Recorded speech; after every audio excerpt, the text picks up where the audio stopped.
नमस्कार, आप देख रहे हैं राजपट टीवी और मैं हूं आपके साथ सपना ठाकुर। उत्तर प्रदेश के जिला गाजियाबाद के कमला नेहरू नगर स्थित राष्ट्रीय यूनानी चिकित्सा संस्थान देश विदेश के छात्रों के लिए यूनानी चिकित्सा पद्धति शिक्षा का एक बड़ा केंद्र बनेगा। राष्ट्रीय यूनानी चिकित्सा संस्थान 10 एकड़ जमीन पर लगभग 381.82 करोड़ की लागत से बनकर तैयार हुआ है। और इतना ही नहीं, केंद्र में ही यूनानी पद्धति में परास्नातक और पीएचडी की शिक्षा प्राप्त करने के लिए मेडिकल कॉलेज भी बनवाए गए हैं।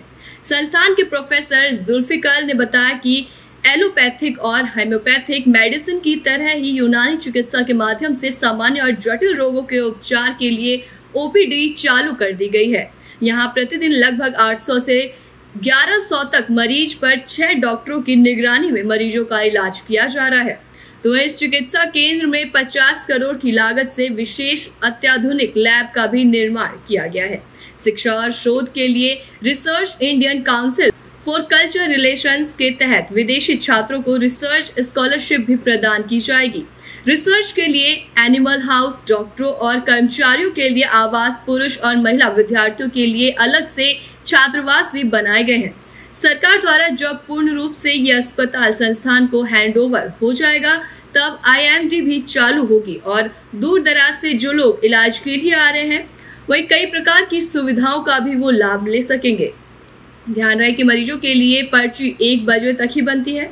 इस चिकित्सा संस्थान का समय सुबह 9 से शाम 5 बजे तक रहता है। आज हमें गाजियाबाद के कमला नेहरू नगर स्थित राष्ट्रीय यूनानी दवाखाना, जो हाल ही में नरेंद्र मोदी द्वारा जो है वर्चुअल से उद्घाटन किया गया था, 200 बेड का ये जो अस्पताल है, यहाँ पे बहुत अच्छी सुविधाएं हैं, लोग आ रहे हैं। शुरुआती दौर में ही पहले ही दिन यहाँ पे जो है 200 के करीब जो मरीज आए थे, पर अब प्रतिदिन रेगुलर यहाँ ओपीडी में 800 से लेके 1000-1100 तक लोग आते हैं। आज भी यहाँ पर जो है 946 ओपीडी में मरीज अपना इलाज कराने आए थे। किस प्रकार का इलाज होता है, क्या क्या सुविधाएं हैं, क्या शिक्षा संस्थान यहाँ चलेंगी, किस तरह से यहाँ डॉक्टरों को बनाकर पूरे देश और विदेश में यहाँ से भेजा जाएगा शिक्षित कर। हमारे साथ प्रोफेसर डॉक्टर जुल्फिकार जी हैं, वो बताएंगे कि क्या क्या सुविधाएं यहाँ पे दी जा रही है, किस तरह से लोग यहाँ से लाभान्वित हो रहे हैं। नेचुरल दवाई है। हमारे साथ डॉक्टर जुल्फिकार जी हैं। सर, आपका बहुत बहुत स्वागत है हमारे चैनल में। तो किस तरह से सर यहाँ मरीजों को देखा? सबसे पहले तो आप लोगों का शुक्रिया अदा कर दूं कि आप लोग हमारे अस्पताल आए और यहाँ आकर के आप लोगों ने मरीजों से फीडबैक भी लिया और वो फीडबैक आपको पॉजिटिव मिला, इसके हमारे लिए खुशी की बात होती है। तो फिलहाल जो अस्पताल में हमारे जो सुविधाएं हैं, बस वो सिर्फ एक ओपीडी चल रही है। इसमें ओपीडी में हमारे 6 डॉक्टर्स बैठते हैं। सुबह से जब तक मरीज खत्म नहीं हो जाते, जब तक हम लोग अस्पताल को चलाए रखते हैं। और 15 रुपए की एक प्रिस्क्रिप्शन स्लिप बनती है, उसके बाद कंसल्टेशन फ्री और दवाएं फ्री मिलती है। तो प्रोफेसर साहब, क्या टाइमिंग है, क्या यहाँ लंच का टाइमिंग है, लोग कितनी देर यहाँ वेट करते हैं, या किस तरह से सुविधाएं उनको तत्कालीन दी जाती है, किस तरह से राहत दी जा रही है? भाई देखो, जहाँ तक मसला है कि फिलहाल टाइम हमारा 9 बजे से शुरू होता है। 9 बजे पर्चे बनने शुरू हो जाते हैं, 9 ही बजे से डॉक्टर बैठ जाते हैं। तो हमारी कोशिश ये होती है कि मरीज का वेटिंग टाइम जितना कम कर सकते हैं उतना कम करना है। उसमें कभी कभी ये भी होता है कि मैं भी खुद ओपीडी में जाकर बैठ जाता हूँ। अगर रश ज्यादा होता है तो मैं भी ओपीडी में बैठ जाता हूँ। सिर्फ हमारा मकसद ये है कि पेशेंट को हम यहाँ ज्यादा से ज्यादा फैसिलिटेट करें उसे। जब वो यहाँ आया है तो हमारी तरफ से उसे जो जो सुविधाएं दी जा सकती है, ये वेटिंग टाइम कम करना भी एक बहुत बड़ी सुविधा है आज के दौर में, तो वो कम कर दी जाए। और लंच वंच का ऐसा कोई बड़ा मसला नहीं है, हम 50-50 कर लेते हैं। अगर मरीज ज्यादा है तो 3 डॉक्टर चले जाएंगे, वो लंच करके आ जाएंगे, तो फिर 3 चले जाएंगे। लेकिन हमारी कोशिश होती है कि मरीजों को कुछ 1 घंटे का वेटिंग पीरियड ना।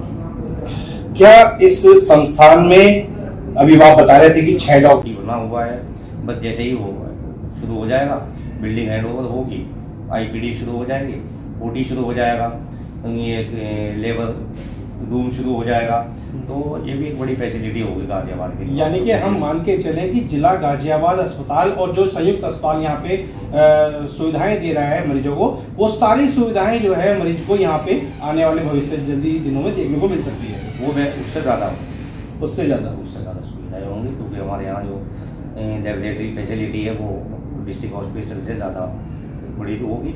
ब्लड बैंक है हमारे यहाँ, वो ब्लड बैंक अक्सर नहीं होता।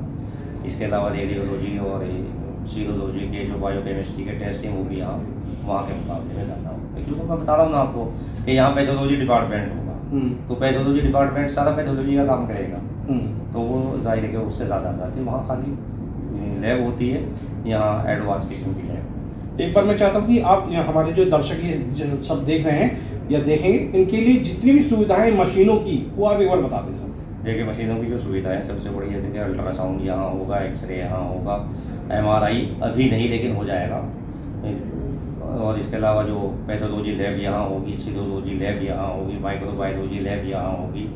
तो ये तमाम ब्लड बैंक यहाँ है, तो ये तमाम वो फैसिलिटी हैं कि जो यहाँ अवेलेबल होनी है विद इन नेक्स्ट 6 मंथ और मैक्सिमम 8 मंथ। क्या लगता है आपको कि अभी 800 से 1000 लोग आ रहे हैं और ये IMD भी चालू हो जाएगा तो कितने और लोगों की संख्या में बढ़ सकता है? भाई देखो जैसे ही IPD शुरू होगा तो मैं ये एक्सपेक्ट करता हूँ कि 2000 तक आराम से पहुँच जाएंगे पर डे की सेंसिस। तो आप सुन रहे थे प्रोफेसर डॉक्टर जुल्फिकार जी को, जिन्होंने बताया है कि अभी फिलहाल जो है यहाँ पे 800 से 1000 लोग आ रहे हैं मरीज, पर आने वाली भविष्य में ये संख्या और बढ़ सकती है, बढ़ेगी, क्योंकि सारी मूलभूत सुविधाएं जो है यहाँ पे लोगों को मिल रही हैं। 15 रुपए की रसीद कटती है दोपहर 1 बजे तक, आप इसका ध्यान रखें। अगले नेक्स्ट वीक राउंड पे जब आप मिलते हैं डॉक्टर से तो 10 रुपीज की रसीद यहाँ पे कटती है।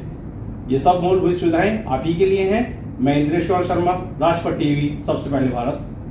सरकार से ये हैंडओवर हो चुका है, क्या ऑपरेशन थिएटर के बारे में आप बताएं, किस तरह से और सुविधाएं मूलभूत आगे फ्यूचर भविष्य में जल्दी ही कब तक ये मूलभूत लोगों को यहाँ को मिल पाएगी, और कितने यहाँ पे जो लोग हैं दूर दूर से कहाँ से अभी तक आ रहे हैं।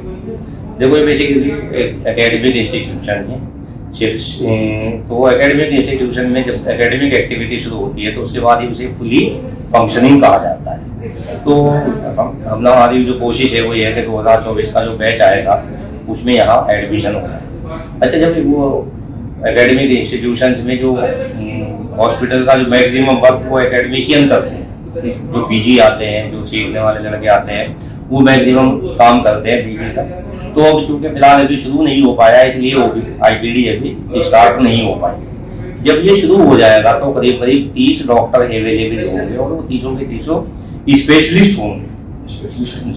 फिलहाल तो यहाँ जनरल OPD अपने चला रखे, कोई ये स्पेशलिस्ट हैं लेकिन फिलहाल अपने स्पेशलाइजेशन शुरू किया है, क्योंकि मरीज को इतनी बड़ी तादाद को स्पेशलाइजेशन वे में हैंडल करना ज़्यादा सा मुश्किल हो जाएगा। तो इसलिए हम जर्नल चला रहे हैं, सभी के पास सभी मरीज चले जाते हैं, तो उससे थोड़ा सा जल्दी मरीज निमट जाते हैं और टाइम भी उन्हें कम लगता है। लेकिन जब ये हो जाएगा करीब करीब 30, जब एकेडमिक डिपार्टमेंट आ जाएंगे तो उसमें करीब करीब 30 के करीब डॉक्टर आएंगे और उस वक्त ये फुली फंक्शनिंग होगा, स्पेशलिस्ट अवेलेबल होंगे। ऐसी तमाम बड़ी खबरों के लिए देखते रहे राजपथ टीवी, सबसे पहले भारत।